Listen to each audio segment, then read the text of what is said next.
बहुत पुराना इतिहास है। अगर इसकी पृष्ठभूमि में हम जाएंगे तो देखेंगे कि इसकी शुरुआत हम जो किए सबसे पहले जब लाहौर का अधिवेशन हुआ 1929 ईस्वी में, तो पंडित जवाहरलाल नेहरू ने उसी अधिवेशन में ये घोषणा किया कि हम प्रत्येक वर्ष क्या करेंगे, स्वाधीनता दिवस मनाएंगे। प्रत्येक वर्ष हम स्वाधीनता दिवस मनाएंगे। लेकिन 1929 का वह साल जब समाप्त हो गया तो उन्होंने उसी में घोषणा कर दी कि जो 1930 ईस्वी आएगा उसका जो आखिरी यानी अंतिम एतवार होगा उसको हम लोग अपना स्वाधीनता दिवस मनाएंगे। तो ठीक जब आखिरी एतवार था वो 26 जनवरी का दिन था। 26 जनवरी के दिन 1930 ईस्वी को सबसे पहले भारत में तिरंगा फहराया गया और उसी दिन हम लोग अपना स्वाधीनता दिवस मनाए थे। और उसी दिन हमने कहा कि अंग्रेजों अब तुम होशियार हो जाओ, अब हम तुम्हारे अधीन नहीं हैं बल्कि हम अपने आप के अधीन है। इसीलिए हम लोग प्रत्येक 26 जनवरी को प्रत्येक साल अपना स्वाधीनता दिवस मनाएंगे और तुम्हारी गुलामी में हम नहीं रहेंगे।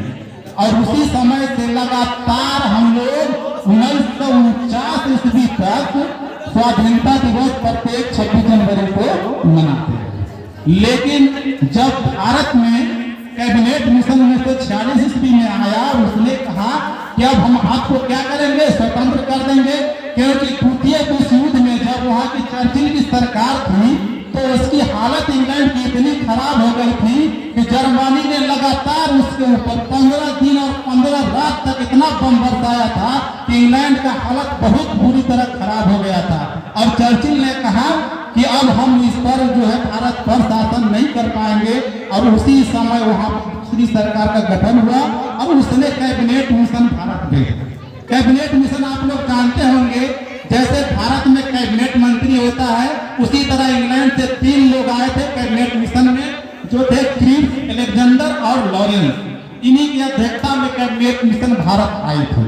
और उन्होंने कहा कि आप क्या कीजिए कि आप तो अपने आप को स्वतंत्र हो जाइएगा, आपके ऊपर किसी का शासन नहीं रहेगा। तो जब शासन नहीं रहेगा तो आप किसके अधीन रहिएगा, तो ऐसा कीजिए अपना संविधान बनाइए और उस संविधान को बनाइए, उसमें हम भी साथ देंगे और सब लोग मिलकर उसको देखेंगे। लेकिन जब 6 दिसंबर 1946 ईस्वी को पहले संविधान सभा का गठन किया गया और गठन करने के बाद 9 दिसंबर 1946 ईस्वी को संविधान सभा की पहली बैठक हुई और उस पहली बैठक में सेंट्रल हॉल में जब लोगों ने बैठा तो वहां पे एक संविधान बनाने का प्रस्ताव पारित किया गया।